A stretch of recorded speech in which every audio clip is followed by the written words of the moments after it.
Lanjutan lagi masih di ngomongin soal brand hierarchy. Jadi udah 4 episode ya, udah panjang banget. Kalau yang belum nonton sebelum-sebelumnya segera nonton gitu ya. Ngomongin soal brand itu ada level-levelnya gitu ya. Di episode 41 kita ngomongin soal laggard brand yang dibeli tapi dimaki-maki gitu karena ya udah dipakai karena nggak ada pilihan gitu ya, tapi nggak happy. Yang kedua branded commodity yang nggak dimaki-maki tapi nggak ada pembedanya jadi orang gampang banget pindah. Yang ketiga familiarity tuh ya lebih ke ya udah dipakai karena populer gitu ya. Tapi juga balik lagi nggak ada sesuatu yang mengikat selain popularitasnya itu. Yang keempat itu resonate, ini brand yang lebih punya ikatan tapi ikatannya lebih ke fungsional gitu ya. Nah versi lengkapnya bisa baca di buku saya Brain and Brand ini nanti linknya ada di caption, silakan dicari gitu ya. Episode ini kita ngomongin satu level yang menurut saya ini level ideal yang pertama, ini yang harus dikejar oleh banyak orang. Kalau brand owner sejati harusnya masuk ke sini, marketer sejati harusnya masuk aimnya ke sini gitu ya. Level ini saya nyebutnya inspire gitu kan. Inspire itu adalah brand yang dibeli atau dipilih bukan hanya sekedar karena logik, tapi bahkan bukan karena sekedar awareness ya doang. Jadi logic awareness penting, saya nggak ngomong itu penting gitu, tapi ada emotional dan inspirational value yang bikin orang juga wah kok gue ngerasa ini brand yang beda gitu ya. Bukan berarti awarenessnya jelek gitu kan, bukan mereka juga brand-brand di level ini tuh juga bangun awareness gitu ya, tapi bukan cuma sekedar populer gitu. Tapi populernya, ingat nggak waktu ngomongin soal awareness kan saya bilang kalau di level awareness, di level familiarity itu brand diingat karena diingatkan, bukan karena punya sesuatu yang berkesan. Nah di level ini brand diingat karena dia punya kesan gitu ya, punya kesan, meninggalkan kesan yang kok dia beda ya gitu ya. Di level ini juga kalau compare to resonate bukan berarti terus habis itu secara produk jelek, nggak boleh jelek produk di sini walaupun nggak harus jadi nomor satu gitu ya. Nah justru di level ini brand melihat bahwa kekuatan brand adalah keunikan lebih dari sekedar hitung-hitungan logis gitu ya. Bukan cuma sekedar paling bagus, paling murah, paling value for money dan lain sebagainya. Jadi kualitas barang nggak boleh jelek, tapi balik lagi nggak harus jadi nomor satu. Bahkan di situ sebenarnya kekuatannya dari brand ini gitu ya. Brand-brand di level inspire ini adalah gimana caranya tetap disukai, tetap dipilih, tetap orang loyal gitu, tetap setia bahkan ketika fiturnya bukan yang paling unggul. Dan itu harusnya yang dikejar oleh semua brand owner gitu kan. Ngebangun brand itu bukan ketika unggul terus dipilih, ketika paling populer terus dipilih, tapi lebih jauh lagi bahkan ketika bukan paling populer dan bukan yang paling keren dia tetap dipakai gitu kan. Nah brand di level ini percaya bahwa brand adalah tentang hati. Pemilihan brand itu tentang hati, bukan cuma tentang otak. Jadi gimana caranya kita nyangkut bukan cuma dihitung-hitungan otak secara logis, tapi juga secara hatinya gimana. Mereka percaya bahwa walaupun manusia itu selalu nggak puas, kita selalu nggak puas, cari yang lebih bagus. Tapi pada dasarnya manusia juga punya tendensi atau bisa diajak untuk setia pada apapun yang dia udah punya gitu, walaupun dia tahu ada di luar sana yang lebih bagus lagi gitu ya. Setia sama sini atas dasar kenyamanan hati. Jadi kenyamanan yang harus ditonjolin gitu kan. Manusia ini ya kita kan nggak bisa dipungkiri kita selalu cari apalagi yang paling bagus gitu kan. Tapi balik lagi ada ya ke pasangan, ke mobil, ke rumah gitu ya. Ada yang lebih hebat lagi gitu kan, tapi kita selalu punya kata cukup deh, kayaknya ini udah cukup buat gue dan ini udah good enough buat gue gitu kan. Jadi ini bukan sekedar adu bagus-bagusan, tapi adu nyaman. Ini tentang ngebangun personal touch gitu. Brand masuk beberapa brand nih buat gampang ngebahasnya. Ada saya pakai 3 contoh brand. Yang pertama itu IKEA, yang kedua itu AirAsia, yang ketiga Nike. Nah IKEA kalau kita lihat, IKEA itu furniture paling bagus enggak gitu. IKEA tuh bukan yang nomor satu gitu ya. Secara kualitas banyak yang lebih kuat dari dia, banyak yang lebih bagus gitu ya. Kalau ngomong desain subjektif lah ya, jadi nggak bisa terlalu ini. Mereka nggak pernah naruh kualitas sebagai pesan utama, tapi lebih kepada furniture yang mengerti perabot yang mengerti manusia gitu kan.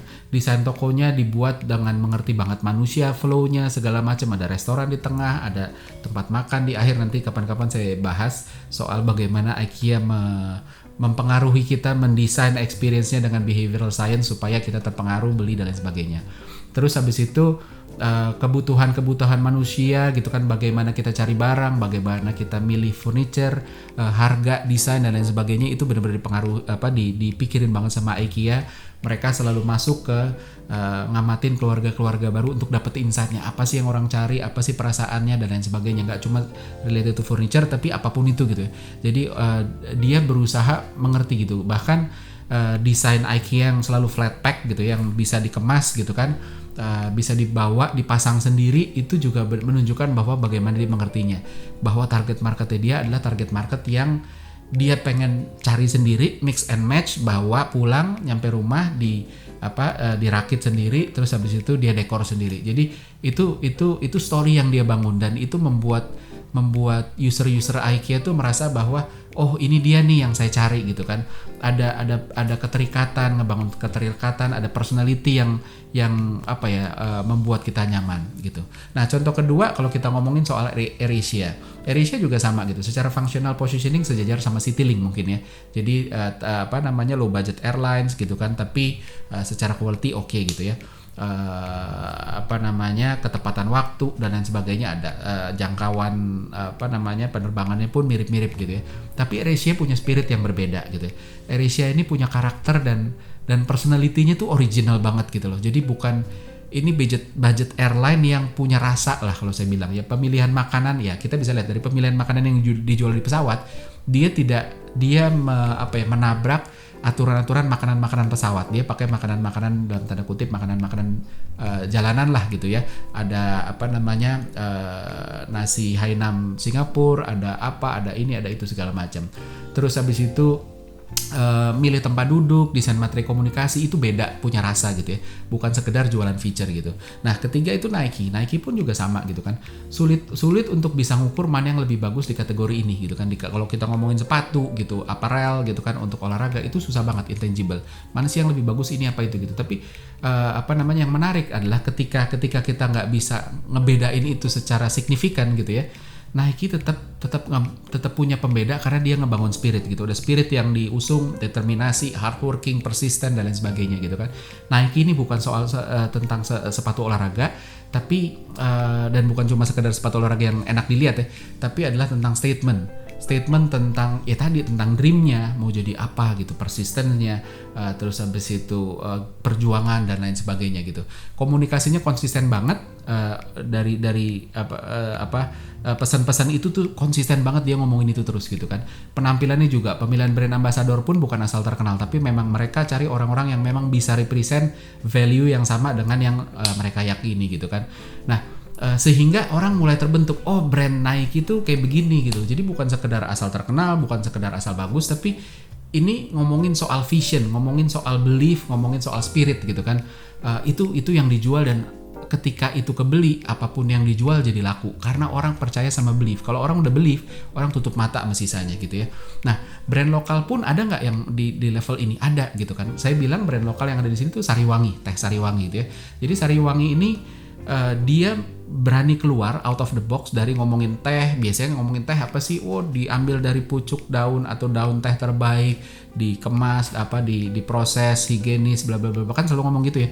Sariwangi ngomongin itu juga di brand window-nya, tapi yang paling penting adalah Sariwangi menempatkan teh ini bukan lagi sekedar bagaimana diproses, tapi dia ngomongin ini adalah kesempatan untuk kita bicara gitu kan, untuk kita nyelesain masalah, untuk kita sekedar ngobrol-ngobrol aja, untuk ngebangun hubungan. Jadi ada satu spirit yang dibawa yang lebih dari sekedar brand ini. Dan kalau dibilang orang beli teh bukan karena itu, ya nyatanya Sariwangi segede gitu ya. Sariwangi bisa punya rasa yang beda gitu kan. Nah, ketika brand ada di level ini, brand lebih punya loyalty karena yang dibeli bukan lagi feature yang kebut-kebutan terus, yang hari ini bisa menang besok kalah atau sebaliknya gitu ya. Tapi ini tentang spirit gitu. Ini tentang belief yang loyalty beyond logic gitu kan. Ini tentang gimana kita masih dipilih bahkan ketika kita nggak nomor satu lagi, nggak paling populer gitu ya. Tapi ya udah, ini kok saya resonate aja ya, saya kok terasa terinspire ya sama mereka ya.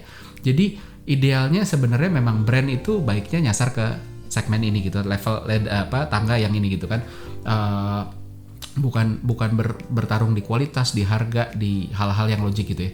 Tapi problemnya adalah, konsekuensinya adalah untuk sampai ke sini itu butuh kesabaran, butuh kerja keras, butuh ya sama kayak orang nge-gym lah gitu kan ya, kalau nggak konsisten, nggak sabar ya nggak jadi gitu kan. Dan butuh strategi yang benar juga gitu kan. Ini yang jadi challenge buat semua orang, dan seringkali orang nggak nyampe aja mikir itu, habis itu ngapain saya sana, saya kan mau jualan feature-nya kan, saya mau jualan ini harganya dan lain sebagainya. Nah yang kayak gini-gini yang kita harus berkompromi supaya tahu nggak, orang tuh nyarinya bukan cuma itu loh, tapi nyari belief gitu kan. Nah ketika itu bisa dipegang, sisanya orang akan ikut sih gitu. Nah ini makanya ini penting banget gitu ya. Tapi masih ada satu level lagi di episode selanjutnya, ini yang lebih keren lagi. Nggak bisa dikejar tapi bisa dicapai. Maka dari itu tungguin ya di level selanjutnya, di episode selanjutnya.